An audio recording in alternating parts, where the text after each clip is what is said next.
Hello everybody, Rafi here from Preferred Plumbing Solutions. This is just a short video addressing some customers that have been requesting and asking about installing a hot water faucet on the outside of your home. So the first question is, can we do it? Yes. Answer is yes, not a problem.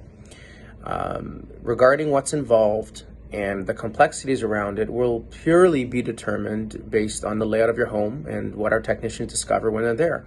Depends on where the closest supply connection is, depends on what you do want. Do you want just a single hot water faucet, just like a regular hose bib like you have for your garden hose? Or did you want a actual outdoor cold and hot faucet, which we have installed many times for customers in the past? But I'm here to let you know that it's totally doable. I know that customers have asked to put it in because they want to fill their little kiddie pools for their children with some warm water. Toronto summers aren't always hot enough to put freezing cold water in that little pool without the kids kind of running in and running out. So yeah, totally doable. We'd love to help you with that. Give us a shout. I know you're mostly not thinking about that right now during the filming of this video because it is winter, it's -21.